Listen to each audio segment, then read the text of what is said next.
우리가 조선일보 보도까지만 얘기를 하면 네. 보고 이렇게 그 보수신문들이 전부 다 일제히 그 수도권 판세가 위기 상황이다 이렇게 얘기했다고 말할까요? 예. 아니죠. 조중동이죠. 예. 네, 중앙일보 사면 한번 보시겠습니다. 예. 중앙 사면입니다. 정권 심판론 다시 뜰라. 여당 내 이종섭 임명 철회 견의를 네. 여기까지 갑니다. 지금 계속 이종섭 얘기가 나오고 있잖아요. 예, 이게 정말 국민들이 분노하고 있어요.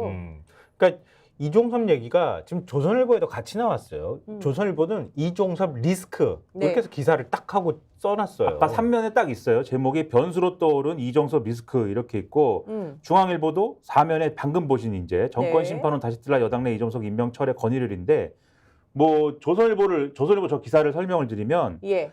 이것도 국민의힘 수도권 출마자들 사이에서 이종섭 전 국방부 장관의 주 호주 대사 임명이 총선 민심에 악영향을 미치고 있다는 말이 나오고 있다. 이렇게 표현을 되고 있어요. 그리고 예. 사실 나경원 전 의원 같은 경우에는 어제 CBS 라디오에서 이 얘기를 했습니다. 대통령실이 이 전 장관을 대사로 임명하는 과정이 매끄럽지 않았다는 부분은 매우 안타깝게 생각한다. 이 사건 수사는 철저히 이루어져야 된다라고 했다는 건데 이 대목이 이 기사에 포함이 돼 있고요. 그다음에 윤희숙 의원 있지 않습니까? 네. 서울 중성동갑 후보인 윤희숙 전 의원은 본지 통화에서, 본지는 조선일보죠. 야당이 연일 이 대사 문제를 공세적으로 제기하고 있어 여당의 부정적인 민심으로 반영될 가능성이 크다고 진단했다는 거고, 서울에 출마한 한 후보는 거리 인사를 나갔더니 한 유권자가 이종섭은 어떻게 할 거냐고 따져 묻더라. 공수처의 무리한 수사라고 해도 총선 후에 내보냈어야 하는 게 아니냐. 예. 이렇게 말하더라. 이렇게 보도를 하고 있는 거고, 여기서 근데 이 기사에서 또 제가 재밌게 본 게 공수처 관계자의 말이에요. 임명 사실을, 이 대사에 임명한다는 사실을 언론을 보고 알게 돼서 황급하게 조사를 준비했다. 예? 그거를 관계자가 얘기를 했다고요?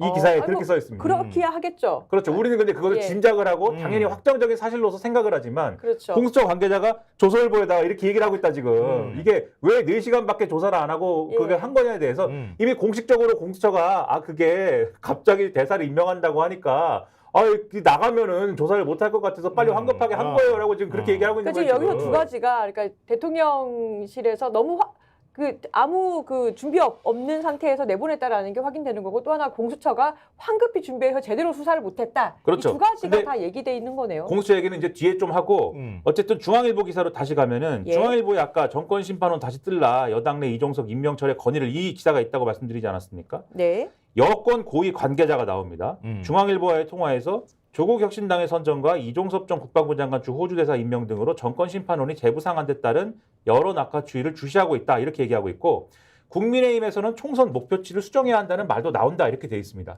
그러니까 총선 목표치라는 거는 어느 정도 희망이 반영되기도 하고 또 나름대로 어쨌든 현실적인 부분도 반영하고 이래가지고 정하는 거잖아요. 네. 근데 현재로선 비례대표 포함 120석 획득이 현실적 목표라고 당 관계자가 얘기했다는 거예요. 그러면서 당초 여권에선 최소 135석 이상은 가능할 것이라는 게 일반적 견해였다. 이렇게 주장을 하거든요. 그러니까 어쨌든 한 15석 정도는 낮췄다. 이렇게 보시면 되는 거죠. 그러네요. 그리고 이렇게 써 있습니다. 수도권 의원이 이렇게 얘기했대요. 민주당 공천 잡음에 실망한 야권 지지층의 시선을 외부로 돌릴 수 있는 출구를 정부가 만들어준 셈이다. 민주당 공천 파동의 반사이익을 노리다가 역공을 당한 형국이다. 이렇게 얘기를 하고 있고, 한동훈 위원장이 윤석열 대통령에게 이 대사 임명 철회를 공식 건의하는 것도 방법이 될 수 있다. 이렇게 얘기를 하고 있다. 되게 중요한 예. 대목이에요. 아까 조선일보도 그 기사의 행간에 한동훈 위원장 나서야 돼. 대통령한테 이종섭 다시 오라고 얘기해야 돼. 이거 잘못된 거야라고 말해야 돼. 라고 지금 계속 얘기하고 있는 거잖아요. 네, 네. 지금 보수신문들이 다 일관되게 그 얘기를 하고 있는 거예요. 그 부분을 한겨레 신문이 이렇게 긁어주듯이 기사를 또 쓴 게 있어요. 네. 한번 보세요. 한겨레 신문 5면에요. 예. 한동훈 이재명 때리기만 당내소도 이종섭 문제 함구 한계. 이 한겨레 신문에 이런 식으로 이제 보도가 된 건데요. 그러네요. 한동훈이 주어네요. 네, 비유가 굉장히 재밌어요. 기사 시작을 어떻게 했냐면요. 한동훈 감독이 뜬 건 좋았지만 제작 환경은 그대로다. 스태프들 최저임금도 안 주고 카메라도 후졌다. 그런데도 한동훈 위원장은 이런 사정은 외면하고 이재명 얘기만 반복한다. 이게 누가 한 말이냐면 국민의힘 한 초선 의원이 네. 최근 당 상황을 영화 촬영 현장에 빗대서 한 말이라는 거예요. 그러니까 그 이재명 대표하고 이해찬, 김부겸 전 국무총리 3명이 상임선대 그러니까 공동 선대위원장 체제를 맡았잖아요. 네. 이런 민주당과 달리 지금 국민의힘은 한동훈 원톱 체제로 가 있잖아요. 지금 선대위를 꾸려놓고 그래서 한동훈 의존도가 너무 높다는 거예요. 그러니까 하지만 한 위원장 등판 초기와 다르게 최근 당 지지율이 정체되고 이종섭 전 장관 뭐 출국 논란 등 런종섭이라고 하죠. 윤석열 정부 심판론이 다시 확산할 기류인데도 한 위원장이 마땅한 전략을 못 내놓고 있다. 이런 한동훈 한계론이 지금 고개를 여권내에서 들고 있는 모양새라는 거예요. 예. 특히 당 안에선 야당이 연일 런종섭 공세를 이어가고 있다고 하는 건데 거기에 대해서 한 위원장이 제가 평가할 문제는 아니다. 당대표 입장에서 설명하기는 부적절하다. 이렇게 사실상 입 닫고 있는 이런 모양이 이렇게 하고 있는데 여기에 대한 부담이 불만이 당내에서 커지고 있다. 이런 거예요. 그러네요. 그동안 한 위원장 그 우리가 틱톡 화법이라고 얘기할 정도로 막 야당에 대해서 공세 적극적으로 했는데 딱 그동안에 입 닫은 게 있잖아요. 이른바 김건희 명품백 문제에 맞습니다. 대해서 예. 입 딱 닫았는데 지금 이종섭 문제에서도 입 딱 닫았다는 거예요. 아, 그러네요. 그러고 보니까. 윤석열 대통령하고 관련돼 있는 문제에 대해서는 철저히 항거하고 있다는 거예요. 아, 그러네요. 아니, 이걸 어디서 많이 봤나 했더니 바로 그 장면에서 봤네요. 네. 예. 그러니까 똑같이 윤 대통령이 딱 걸리는 그 문제에 있어서만큼은 한동훈은 입을 닫고 있는 이 한계를 어떻게 해서든 깨야 된다. 그러니까 이렇게 하면 결국은 정권 심판론이 작동할 수밖에 없는 상황이니 네.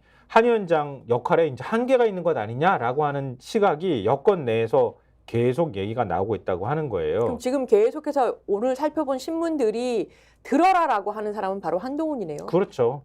결국 그렇게 정리될 수밖에 없는 상황인 거예요. 정리를 하자면.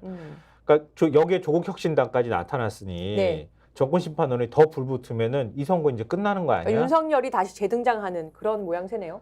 그리고 이제 현실적으로 이 문제를 가령 이런 보수 언론에 뭐 표현한 언론도 있고 표현하지 않으면서 발하는 언론도 있습니다만 가령 정말 한동훈 비대위원장이 그래? 뭐 그런 얘기 있어? 그러면 내가 총대를 한번 메고 이종섭 대사를 임명 철회나 뭐 이런 걸 한번 내가 건의해볼게 해가지고 그치. 했다. 정말 그러면 해서 윤석열 대통령이 정말 그래? 그렇게 해야 되겠어? 알았어. 내가 할게. 임명 철회를 했다. 그러면 사실 또 분위기가 바뀔 수 있을 그렇지. 텐데 확 그럴 수 바뀌지. 있겠지만 만약에 예. 한동훈 비대위원장이 진짜 그렇게 했다. 어떻게 될까요?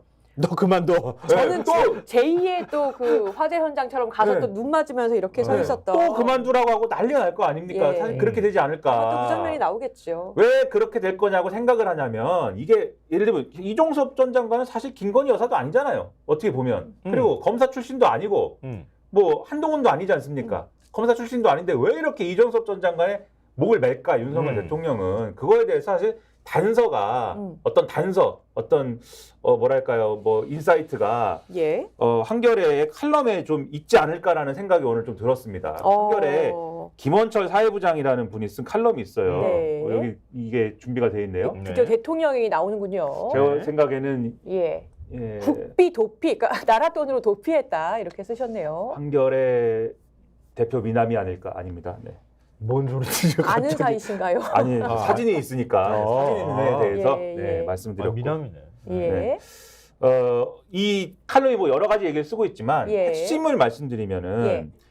이 박근혜 전 대통령 얘기를 해요. 헌정사상 첫 대통령 탄핵에 서막에 열었던 사건. 이 사건은 나쁜 사람이 바이블이다. 그러니까 이 칼럼의 그 어체가 그 구어체거든요. 예. 그래서 바이블입니다. 이렇게 서술을 하는데 네. 2013년 8월 박근혜 대통령이 유진룡 문화체육관광부 장관 등을 청와대 집무실로 부릅니다. 수첩을 꺼냅니다. 문체부도 아무개 국장과 진 안무개 과장의 이름을 거명합니다. 그리고 덧붙입니다. 나쁜 사람이라고 하더라. 문제의 바로 그 누군가에게서 들은 말을 근거로 주무장관에게 소속부처 국과장 경질 인사를 지시한 것입니다. 다음 달 문화체육관광부 체육국장과 체육정책과장은 경질됩니다. 이 얘기를 해요. 네, 네. 그러면서 뭘 얘기하냐면 이걸 박영수 특검팀이 범죄로 판단하고 직권남용 및 강요 혐의를 적용을 했다는 거고 이게 법원에서 유죄로 인정이 됐다는 겁니다. 맞아요. 예. 그렇죠? 예. 이 사례를 기억하시죠? 예. 그랬죠. 그런데 이 얘기를 왜 하냐면은 지금 이종섭 전 장관을 호주 대사로 임명하는 과정이라는 게 그간의 외교 관리와 상식을 뛰어넘는 거 아닙니까? 그리고 법무부가 출국금지 해제한 것도 그간의 수사의 관례와 상식을 뛰어넘는 것이죠. 네. 그러면 이것에 대해서 앞서의 사례의 이 맥락으로 해석을 해본다라고 하면은 아마도 이 결정과 판단의 과정에는 직권남용 및 강요 혐의를 받을 만한 발언, 지시, 보고가 상당하지 않겠느냐라고 추정할 수 있지 않겠느냐. 네, 이 칼럼에서는 네. 그렇게 보고 있는 건데 네. 근데 이걸 가장 잘하는 사람이 누굽니까? 그 당시에 수사를 했던 윤석열 대통령이다. 여기 이렇게 써 있어요. 윤석열 대통령은 예, 대통령 범죄 전문가입니다. 예, 대통령 범죄 전문가입니다. 예. 대통령을 수사했던 사람이니까. 그러네요. 몇 안 되는 대한민국에 몇 안 되는 그쵸. 사람이에요. 대한민국 역사상 그만큼 현직 대통령의 범죄에 정통한 이는 없습니다. 대통령의 어떤 지시가 어떤 식으로 전달돼 어떤 결과를 낳았을 때 어떤 범죄 혐의가 적용될 수 있는지 본능처럼 그의 온몸에 새겨져 있습니다. 전 국방부 장관 이종섭을 호주 대사로 보내라. 전문가인 그가 위험을 무릅쓰고 이런 지시를 내렸다는 점에서 이 사건은 나쁜 사람이라고 하더라만큼 징후적입니다.